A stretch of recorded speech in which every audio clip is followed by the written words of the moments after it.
live. Thank you so much. Hello, YouTube. I hope you all are well. Don't mind me, just a little shenanigans that we're getting into here on the Lurie Daniel Favors Show. We got a lot to talk about today, and I want to start with some alerts.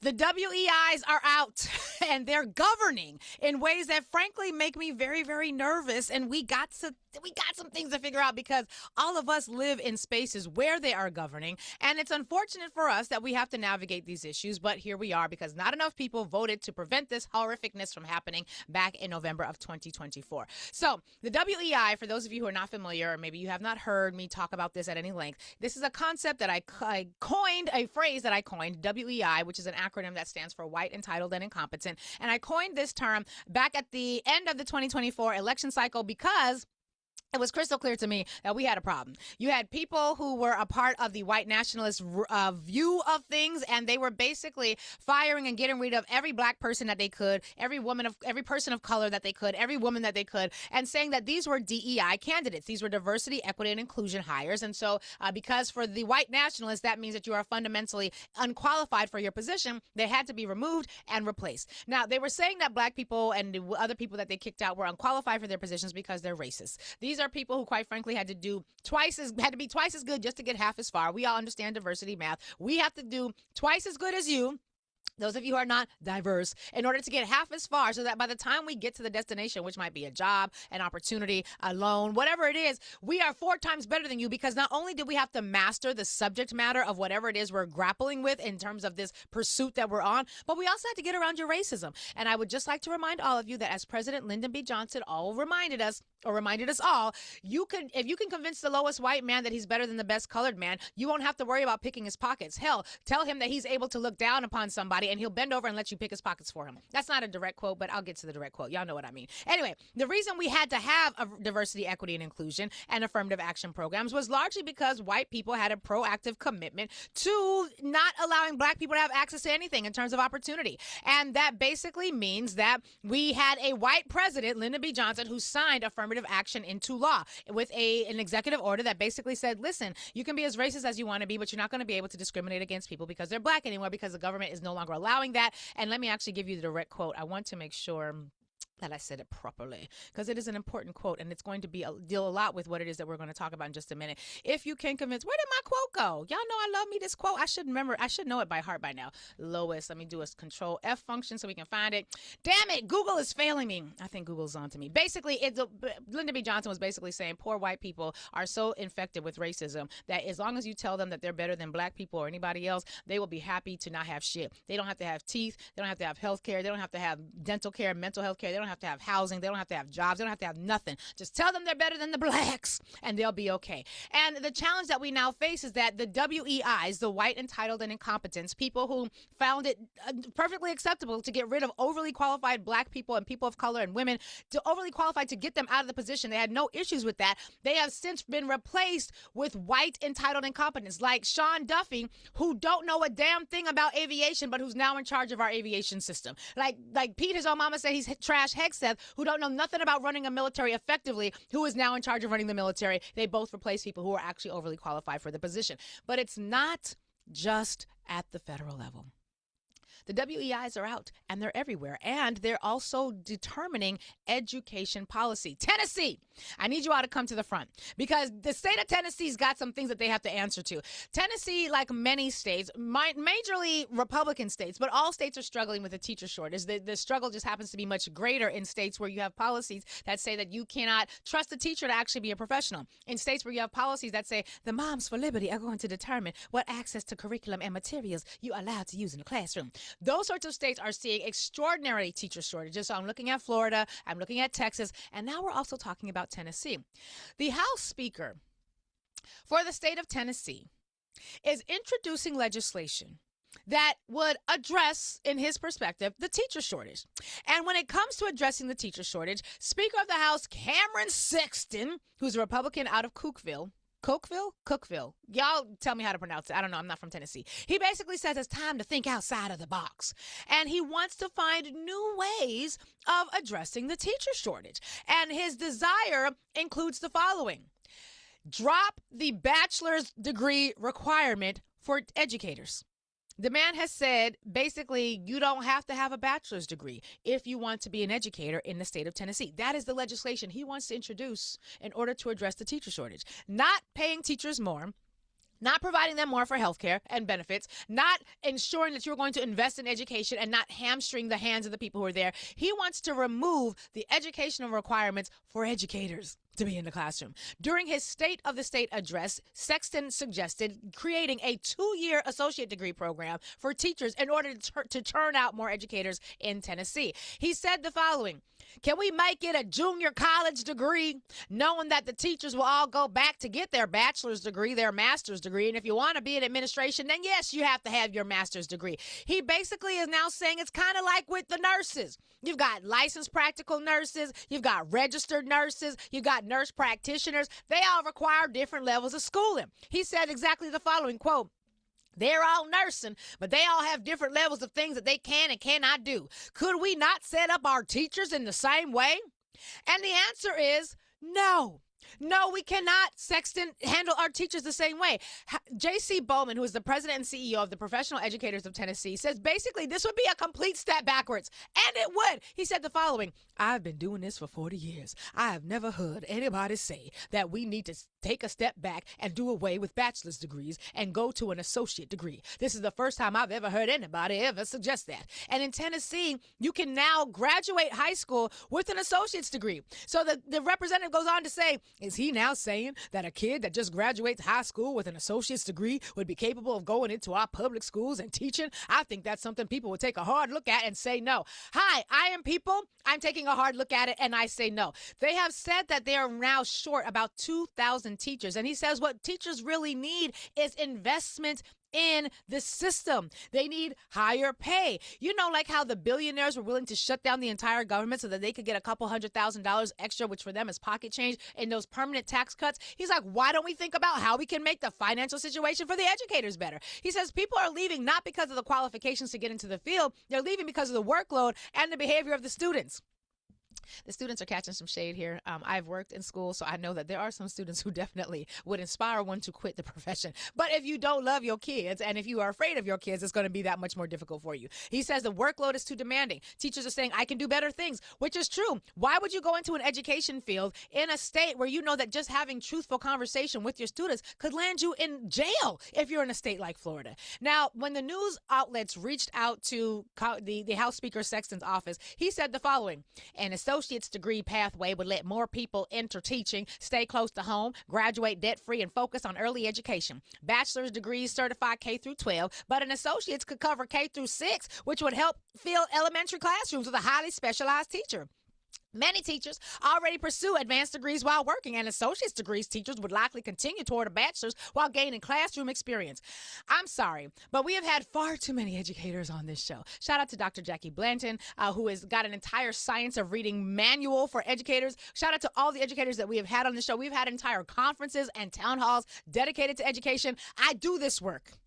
And before I became an attorney, culturally responsive education was the work that I do. I remember starting freedom schools in cities like Pittsburgh, Pennsylvania, under the leadership of Mother Sister Tamanika House. Hey, shout out to that elder. And basically, K through 6 is the most important learning time for our children's brains. K through 6 is when you're learning how to read and you're learning how to make sense, where your context clues are coming from. And the fact that most Americans can only read at a 6th grade level, I don't know how this is supposed to pass for education policy, but this is what happens, Tennessee, when you put white, entitled, and incompetent people in charge of things like your healthcare policy, in charge of things like your education policy. And we're in a situation right now where they would rather cut educational requirements for educators than to pay educators what they are worth. And what we have to ask ourselves is, where does that make sense? And when you have a WEI approach to governance, this is the sort of thing that you get. But it's not just in education, and it's not just in Tennessee. We have another WEI alert, and that one involves Kash Patel. Now, I know many of you who are thinking, well, Kash Patel is not white. He is in charge of our FBI, but he is not white. He's white adjacent, right? And he uses his brownness in service to whiteness. So he's a WEI hire. Sorry, argue with them. Don't argue with me. Argue with your mama. Basically, Kash Patel is blowing case after case after case. On Halloween morning, Halloween morning, FBI Director Kash Patel made a big announcement. This announcement was that the FBI had thwarted a potential terrorist attack. This was at 7:32 a.m., social media post, and he was talking about these arrests that were going to be taking place in Michigan. The challenge was Kash Patel announced the arrests before they had actually happened because he's a WEI. He's not qualified to be in this position. There had not actually been any criminal charges yet filed. In fact, he was so early in the morning that the local police precincts where the people who were going to be arrested were located, they had not even been notified.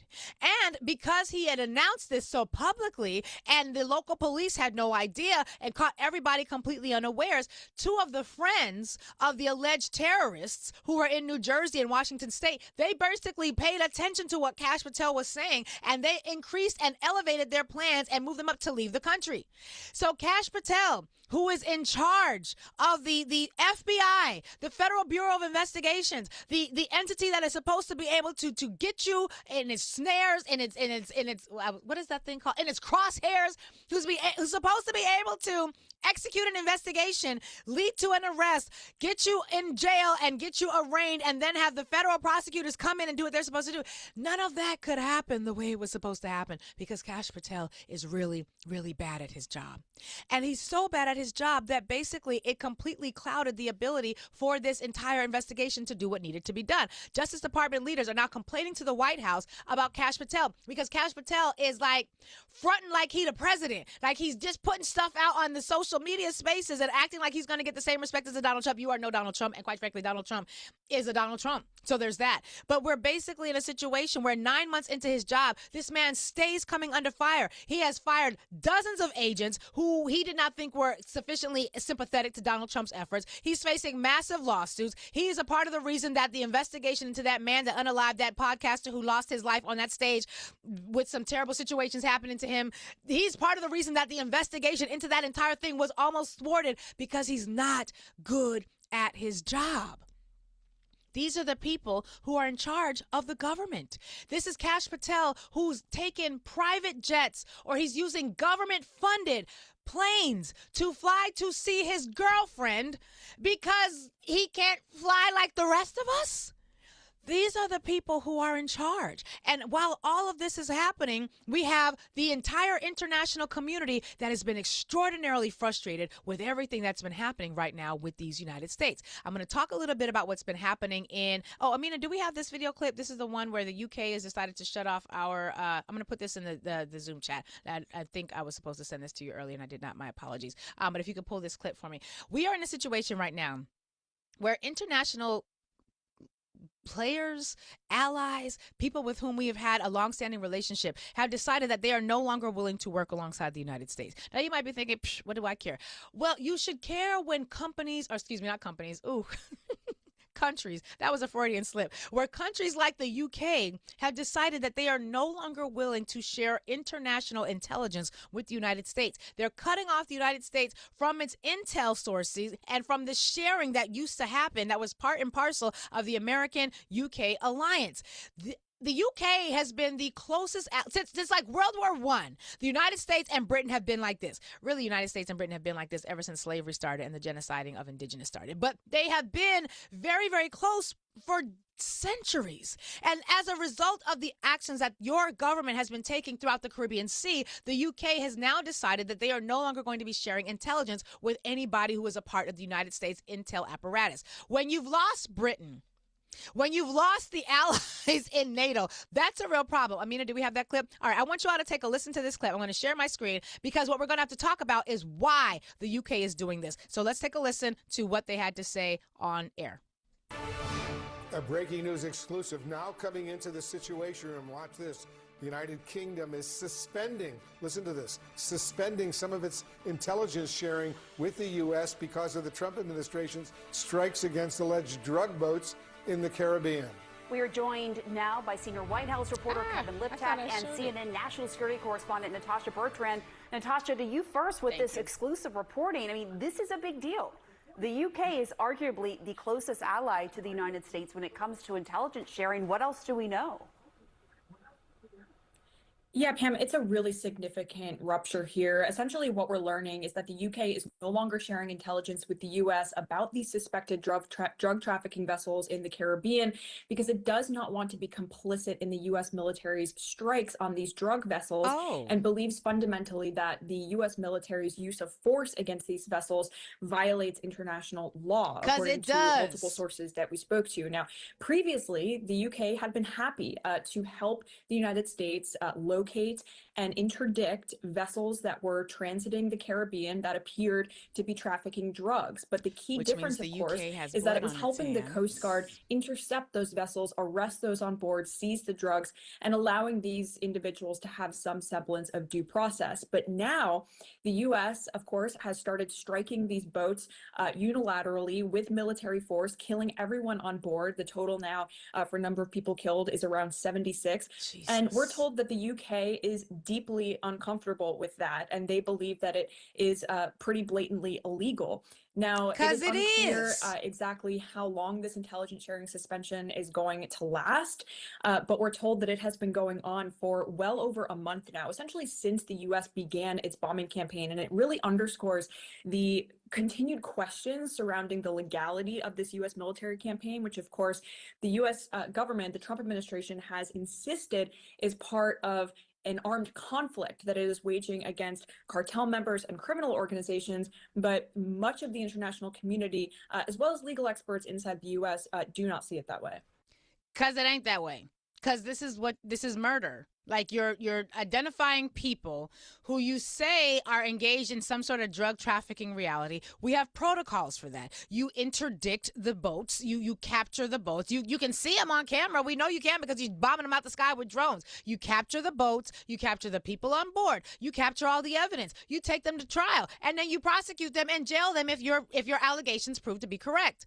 But what's been happening is that the Americans have basically been bombing people out of the sky, and then we're just supposed to believe that we're supposed to believe the story. We're just supposed to believe what the Americans have said when we know that there is no true basis for trusting anything that comes out of this administration. And this is creating a lot of tension all throughout not only the Caribbean nations, but also throughout our South American, I can't call them allies anymore because, frankly, these are signs of aggression. I'm going to play a clip for you. This is Colombian President Petro. Now, the clip is going to be played in Spanish. Urban View, I'm going to read out loud to you the translation on the screen, the official translation, although there are some parts in here where he starts talking about slavery, and the official translation is a little bit off from what my ears, who can understand a little bit of Spanish, have heard. But I'm going to read to you the official translation. Amina's going to play it, but she's going to play it low. I want her to do this because it's important that, one, we hear from people in their own words. Even if you cannot understand Spanish, one, you should be studying other people's languages. You just should. Frankly, as people of African descent who came here speaking 3, 4, 5 languages, it is disgusting that most of us can only speak one.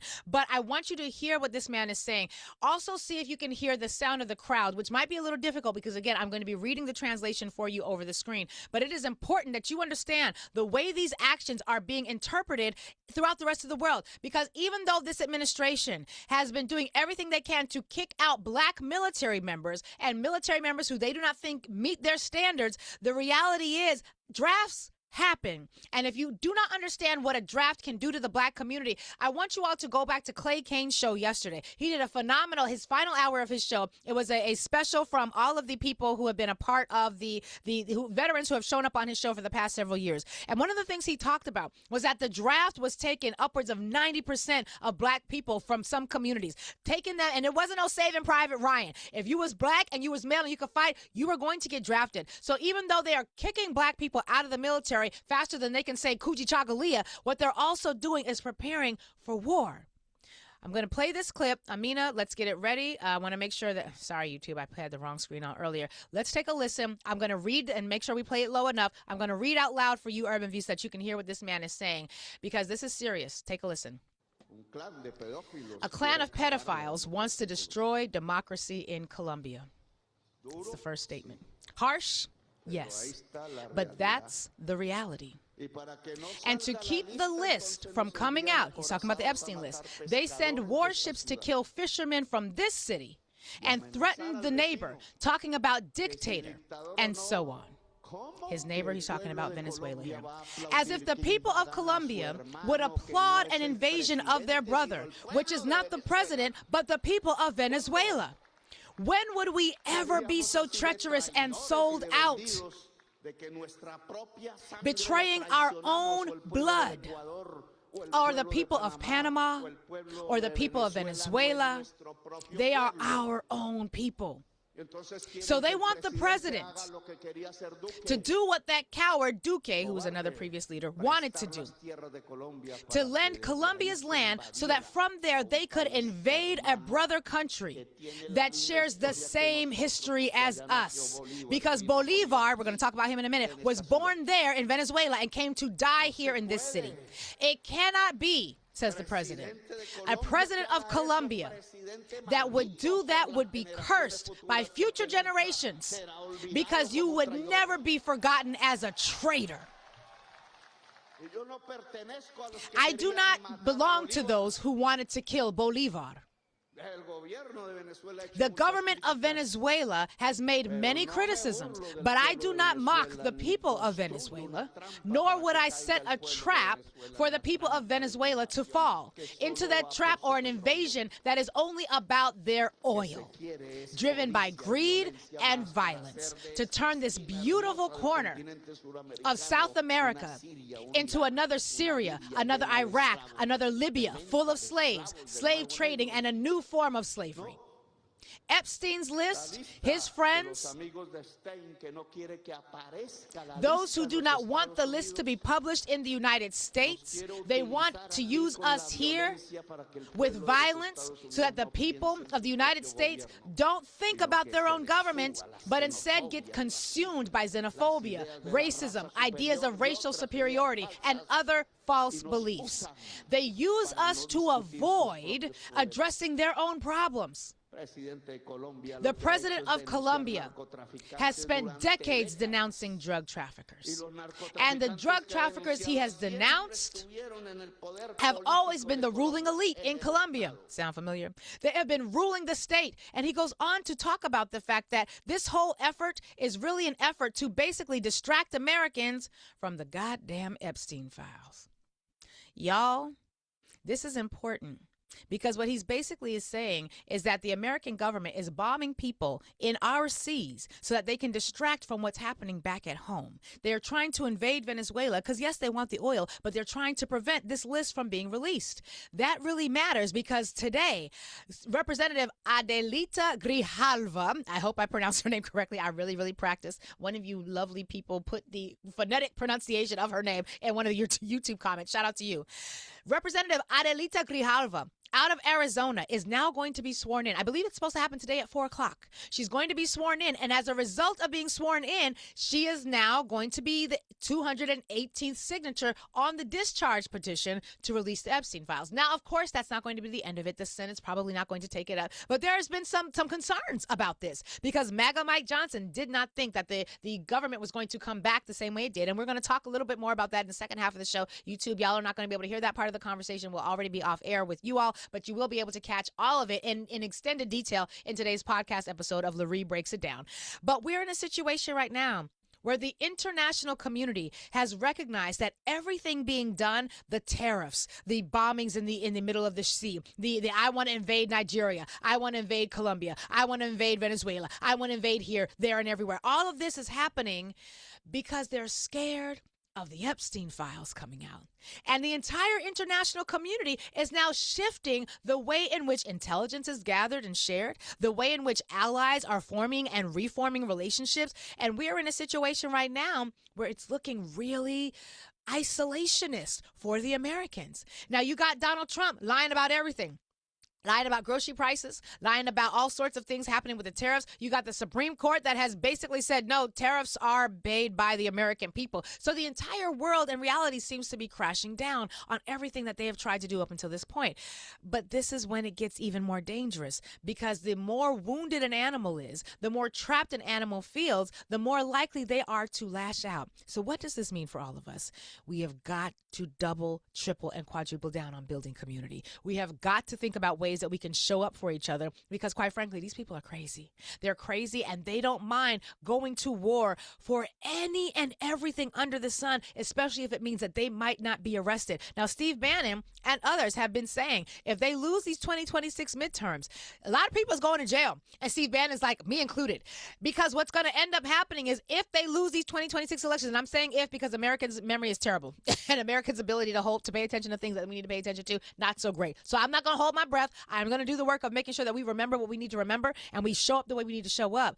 But they are going to be fighting in their minds to the death, which means you should be prepared for some of the most brutal, awful, terrible, no good, very bad things to happen. And that will happen whether we do the work of building community or not. But if we do the work of building community, as that's taking place, we will be able to insulate ourselves from a lot of the awful things that are headed our way.